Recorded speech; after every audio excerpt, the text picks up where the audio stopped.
Hello and welcome to this video interview with Mohamed Yousif Al Binfalah, Chief Executive Officer of Bahrain Airport Company. Hello and how are you? Hi Andrew, how are you doing? I'm well, thank you. And thanks ever so much for taking the time to join us. I know you've had a busy yet really exciting period, and I'm really honoured that you've taken the time to share some of your experiences with us. It's a pleasure. Okay, so I'm just gonna kick things off. Can you give us a little flavour? I mean, it's been, I'm not sure exactly how long, it's been a little while now, so just a good time to ask, how are things performing in the new terminal since it became operational? And like I'm talking about from an aeronautical and from a non-aeronautical perspectives. And what tweaks, if any, have been made in the new terminal, like to ensure everything has been running smoothly since it all started? We've been doing quite fine since starting of operation. I think the start of operation of a new project like this cannot be assessed without reflection on the ravages of the pandemic last year. Last year was a very difficult one for the whole industry. And we were in the middle of getting ready to get our plans, trials, tests in place to start the transfer. And by the time we were set to start public trials, the pandemic hits in, and we had to shift gear and start planning differently. Nevertheless, I think one has to be very proud of the efforts that the airport community has made over the last months in getting ready. We are proud to have transferred operation from the old terminal to the new in a very seamless manner. So on the 28th of January, the full operations transfer, unnoticed, to be honest. And since then, we have been doing very fine. The traffic is showing a positive trend in terms of increasing. Despite the very, very bad drop in the traffic last year, we lost around 76% of the traffic as a result. Nevertheless, with all the restart of operations, airlines are coming back, more frequencies are being allowed, and we have managed to put together a very safe and regulated environment within the terminal building. Last year, we were accredited to the ACI Airport Health Accreditation. All of our tenants are right now operating and running at full capacity. So it is very positive from all aspects. And we hope that the industry will reach a more harmonized status of dealing with the pandemic. As you know, the spread of the pandemic has not been uniform across all jurisdictions. Different restrictions have been put in place. But with the vaccination being rolled out right now, we are very optimistic that traffic will pick up, and hopefully we will see a much better trend this year until we strive to reach the 2019 levels of traffic. I'm sure everybody is will echo these thoughts of optimism, and I do agree with you. A lot of it is going to be a comparison between the vaccine, the rollout of the vaccines, and infection rates. They're both going to be very important elements, and to see the comparative relationship between those two. Just wanted to focus on the new terminal a little bit more. Can you just tell us, just to remind us all, how much retail space is there in the new terminal, and what scope is there for space expansion in the future? And do you have any thoughts of how this could be utilized? You probably won't thank me for asking you about further expansion when you've just done such a huge project, but I think some of our viewers might be interested to look at a potential positive aspect of the future, maybe in years to come. So the terminal is 4 times the size of the old one. The overall built-up area is around 210,000 square meters. It is a very nicely designed building with the passenger experience in mind. So it is very seamless, very intuitive. A lot of open spaces. It is a green building certified to LEED Gold. So in terms of energy consumption, water consumption, waste management, a lot of natural light. So it is a very, very pleasant and nicely designed building. On the retail side, the project provided us with a very unique opportunity to reshape all of our partnership and strategies. We have quite a sizable retail space and food and beverage space. So the retail is approximately 13,700 square meters of concession space. 6,450 has been dedicated to the retail space alone, and 4,300 has been dedicated to the food and beverage. The retail space has been designed and is being operated in partnership with Bahrain, a duty-free company, whereas the food and beverage is being operated by SSP. We have a very diversified offering on both sides, and we have as well extra space for future expansion. So something around 2,900 square meters are available should the demand require us to offer more brands and offering for our passengers.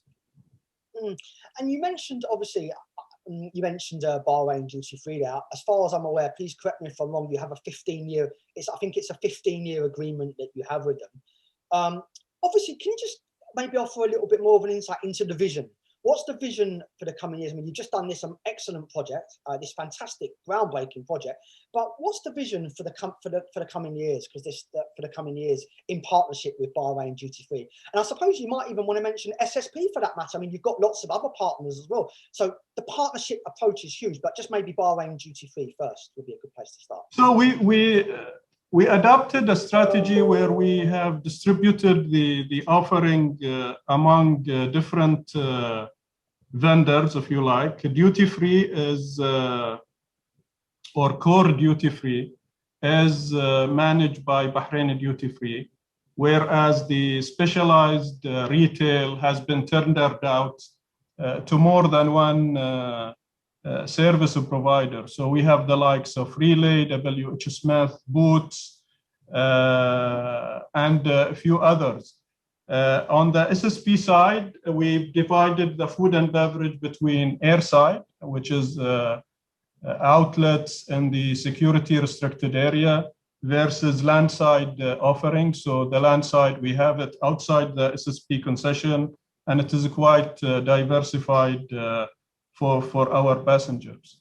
The strategy, of course, is to nurture the relationship with the duty free. It is quite a very successful relationship, even in the old terminal, and they have proven to be quite a successful concessionaire. We are proud of the relationship with them, and I think the offering and the designs and investment in the fit-out that they have made puts the airport at par with the best airports around the world. The same goes for SSP. The quality of the fit-out and the brands that they have brought on board, including the diversification, and including some of the brands that are being brought for the first time in the Middle East, like Jamie Oliver, for example. This is the first outlet for Jamie Oliver in the Middle East, and we are proud of this association. We hope that the pickup in the traffic will make these outlets more successful as we progress this year with the resumption of flights.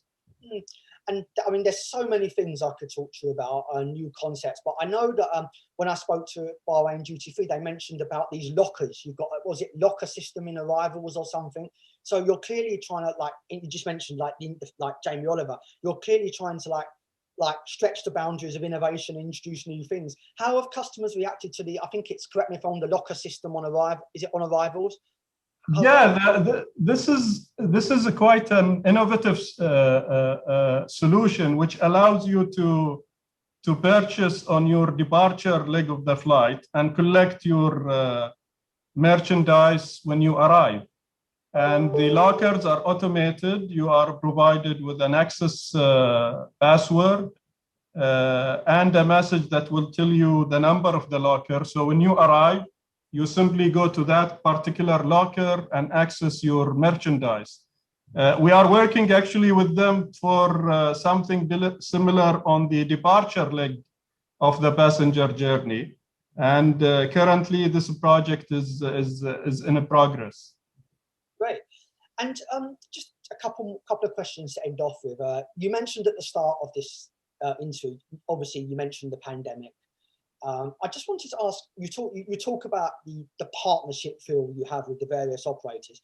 Can you maybe offer like an insight into how you're helping your partners, like trying to mitigate against the impact of the pandemic? Is there like a rent relief system that you're offering? I mean, I imagine, minimum annual guarantees, maybe like many airports around the world they've been removed. Can you just offer a little snapshot of what you're doing to ensure that your partners can emerge stronger on the other side? So obviously, all the concession agreements that we have concluded before moving into the new terminal became very difficult to execute with the drastic drop in traffic. So it was inevitable for us to stand by our partners. And we have offered both retail, food and beverage, and airlines relief packages linked to the progress that the airport will see in terms of restoration of the traffic. So we have made that already to them. And hopefully that is going to be subject to continuous reviews, and we will make adjustment as we go along.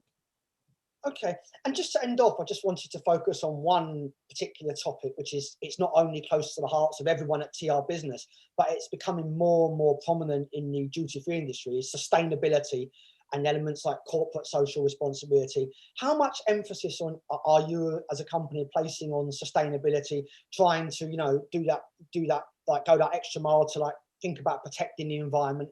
How important is this to you, and are there any particular initiatives that you'd like to highlight on this front?